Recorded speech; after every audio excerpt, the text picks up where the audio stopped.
Welcome back to Alaina Tamil channel. இன்னைக்கு நம்ம சேனல்ல என்னோட ஃப்ரைடே லஞ்ச் ரொட்டீன் vlog பார்க்கலாம்.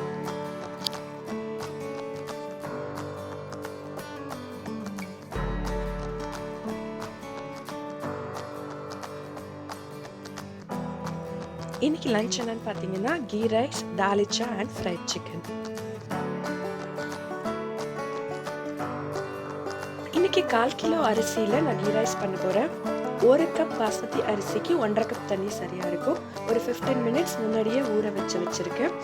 அதில் தேவையான அளவு உப்பு சேர்த்துட்டு தாளித்து அதோட ஆட் பண்ணிக்க போகிறேன். கீ ரைஸ் ரெசிபி ஏற்கனவே போட்டிருக்கேன். லிங்க் வந்து டிஸ்கிரிப்ஷன் பாக்ஸில் இருக்குது. தேவைப்பட்ட அதில் பார்த்துக்கோங்க. எல்லாத்தையும் நல்லா மிக்ஸ் பண்ணி விட்டுடலாம். இந்த வீடியோவில் கீ ரைஸ் ரெசிபி டீட்டெயில்டாக இருக்காது.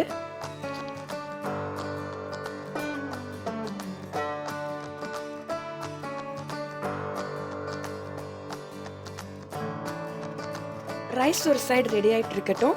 இப்போ நம்ம மட்டனை வேக வச்சிடலாம்.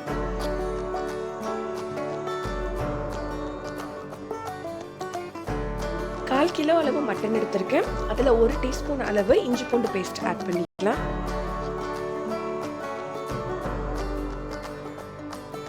1 டீஸ்பூன் அளவு தயிர் ஆட் பண்ணிக்கலாம்.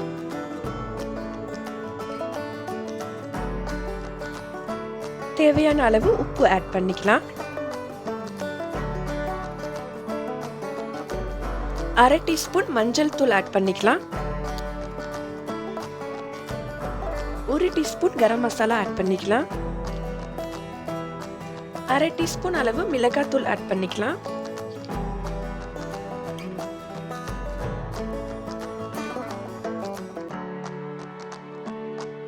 ஒரு கப் அளவு தண்ணி சேர்த்துக்கலாம்.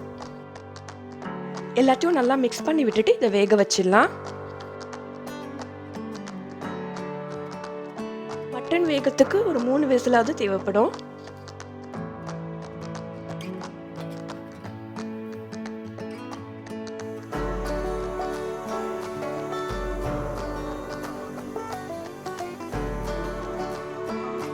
அரை கப் துவரம் பருப்பை வேக வச்சு எடுத்து வச்சிருக்கேன்.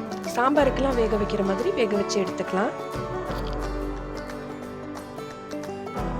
இப்போ ஒரு பாத்திரத்துல 3 டேபிள் ஸ்பூன் அளவு எண்ணெய் சேர்த்துக்கலாம்.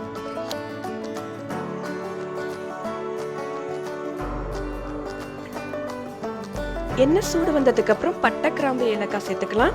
அது கூடவே கொஞ்சம் கருவேப்பிலை சேர்த்துக்கலாம். அது கூடவே ஒரு பாண்டான் இலை சேர்த்துக்கிறேன். கொஞ்சம் மல்லிக்கீரையும் சேர்த்துக்கிறேன்.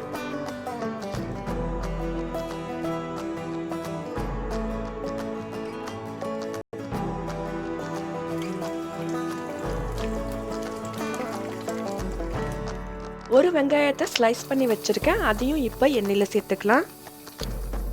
வெங்காயம் பொன்னிறமா வர வரைக்கும் நல்லா வதக்கிக்கலாம்.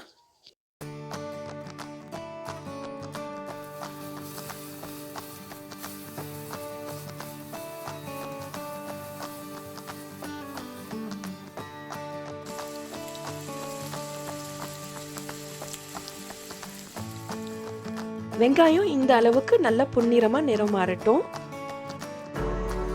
2 டீஸ்பூன் இஞ்சி பூண்டு பேஸ்ட் ஆட் பண்ணிக்கலாம்.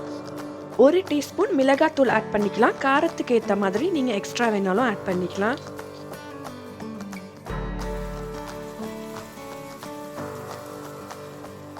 எல்லாத்தையும் ஒன்றா சேர்த்து நல்லா வதக்கிக்கலாம்.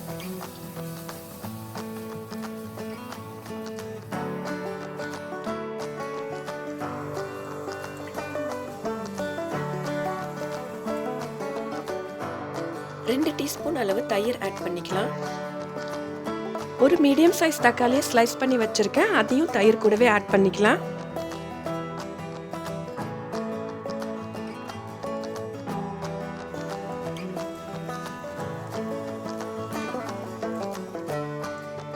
தக்காளி நல்லா வதங்குற மாதிரி எல்லாத்தையும் சேர்த்து வதக்கி விட்டுறலாம்.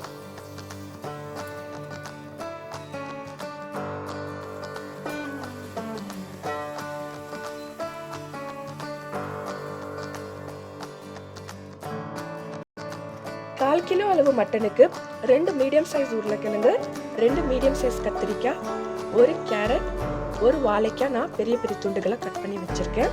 குவான்டிட்டிக்கு ஏற்ற மாதிரி காய்கறிகளை அதிகப்படுத்திக்கோங்க, அப்படி இல்லைன்னா குறைச்சிக்கோங்க. இது கூடவே சவ் மாங்காய் இதெல்லாம் வேணும்னாலும் ஆட் பண்ணிக்கலாம். மாங்காய் ஆட் பண்ணுறதா இருந்தால் கடைசியாக பருப்பை ஆட் பண்ணும்போது ஆட் பண்ணால் போதும், காய்கறிகளோடு சேர்த்து ஆட் பண்ணக்கூடாது.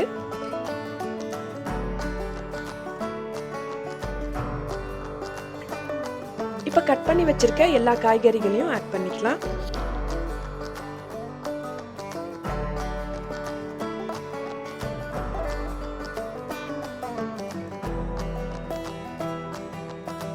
அரை டீஸ்பூன் மஞ்சள் தூள் ஆட் பண்ணிக்கலாம்.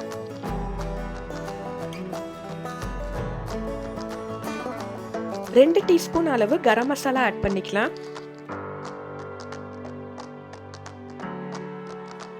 2 டீஸ்பூன் அளவு கொத்தமல்லி தூள் ஆட் பண்ணிக்கலாம்.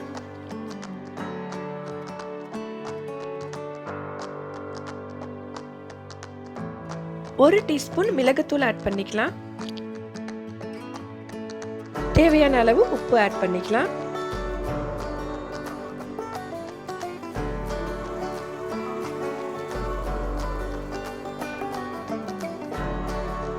ரெண்டு கப் அளவு தண்ணி சேர்த்துக்கலாம்.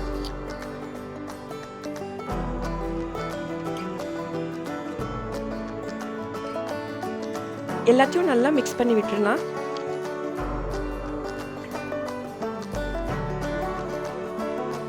ரெண்டு பச்சை மிளகாய் சேர்த்துக்கலாம். காரம் அதிகமாக வேணும்னா எக்ஸ்ட்ரா சேர்த்துக்கோங்க. தாளிச்சால தண்ணி சேர்க்கும் போது எப்பவுமே காய்கறி தண்ணியில் நல்லா முழுகிற அளவுக்கு தண்ணி சேர்த்துக்கோங்க. ஏன்னா கடைசியாக நம்ம பருப்பு, தேங்காய், புளி இதெல்லாம் ஆட் பண்ணுவோம். அப்போ தாளிச்சா இன்னும் திக்கல் ஆகும். அதனால காய்கறியை விட கொஞ்சம் அதிகமாக தண்ணி இருக்கிற மாதிரி தண்ணி சேர்த்து கொதிக்க விடுங்க. இப்போ இதை மூடி வச்சு 15லேருந்து 20 நிமிஷம் கொதிக்க விட்டுடலாம். காய்கறி முக்கால்வாசி வேகிற அளவுக்கு கொதிக்கட்டும். இப்போ 15 நிமிஷத்துக்கு அப்புறம் நல்லா கொதி வந்துருச்சு. இப்போ வேக வச்சிருக்க மட்டனை இதில் ஆட் பண்ணிக்கலாம்.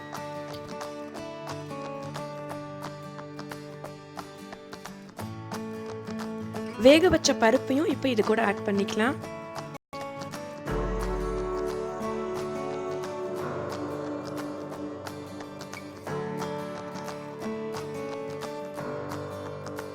ஒரு சின்ன எலுமிச்சம்பழம் சைஸ் புளியை தண்ணியில் ஊற வச்சிருக்கேன். இப்போ இதை பிசைஞ்சிட்டு இந்த தண்ணியை ஆட் பண்ணிக்கலாம். மாங்காய் சேர்க்குற மாதிரி இருந்தால் புளியோட அளவை பார்த்து சேர்த்துக்கோங்க, மாங்காவோட புளிப்புக்கு ஏற்ற மாதிரி. இப்போ ஊற வச்ச புளியை ஆட் பண்ணிக்கலாம்.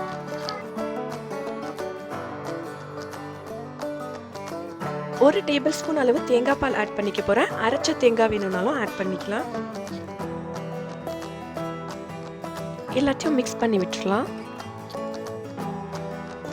இப்போ இதை மூடி வச்சு அடுப்பையும் குறைச்சி வச்சு ஒரு 10லேருந்து 15 நிமிஷம் கொதிக்க விடலாம். 15 நிமிஷத்துக்கு அப்புறம் சூப்பரான தால்ச்சா நம்மளுக்கு ரெடி ஆயிடுச்சு.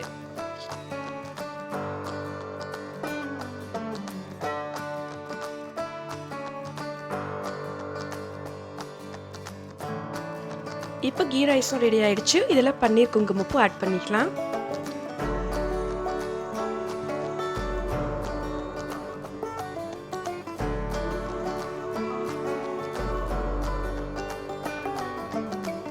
இதை கொஞ்சம் மிக்ஸ் பண்ணி விட்டுடலாம்.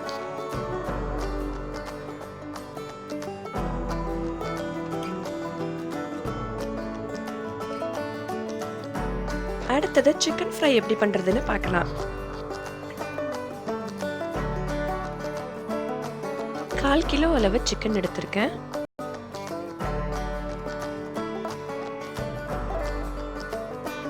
ஒரு டீஸ்பூன் அளவு அரைச்ச இஞ்சி பூண்டு பேஸ்ட் சேர்த்துக்கலாம்.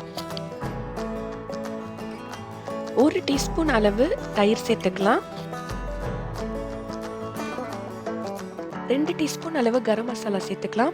மசாலா அதிகமாக வேணும் அப்படின்னு நினைச்சீங்கன்னா 4 டீஸ்பூன் கரம் மசாலா சேர்த்துக்கோங்க. 1/2 டீஸ்பூன் மஞ்சள் தூள் சேர்த்துக்கலாம். 1 டீஸ்பூன் அளவு மிளகாத்தூள் சேர்த்துக்கலாம். காரம் அதிகமாக வேணும்னா எக்ஸ்ட்ரா சேர்த்துக்கோங்க. காஷ்மீர் ரெட் சில்லி யூஸ் பண்ணீங்கன்னா பார்க்கறதுக்கு கலர் நல்லா இருக்கும். 1 டீஸ்பூன் அளவு லெமன் ஜூஸ் ஆட் பண்ணிக்கலாம். 1/2 டீஸ்பூன் மிளகுத்தூள் சேர்த்துக்கலாம். தேவையான அளவு உப்பு சேர்த்துக்கலாம்.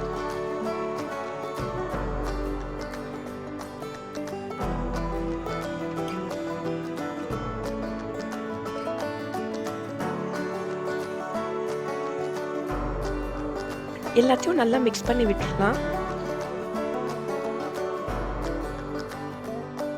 இப்போ சிக்கன் மசாலாலாம் நம்ம சேர்த்தாச்சு. குறைஞ்சது ஒரு அரை மணி நேரம் இதை அப்படியே வச்சுட்டு அதுக்கப்புறம் ஃப்ரை பண்ணிங்கன்னா நல்லாயிருக்கும்.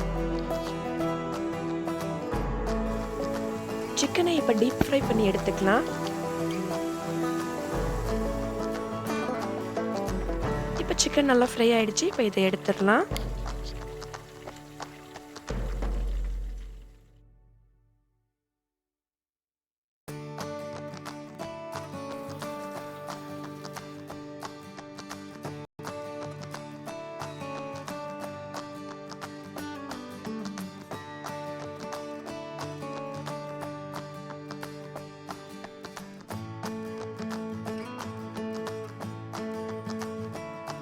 என்னோட லஞ்ச் ரொட்டீன் ஒர்க் முடிஞ்சது.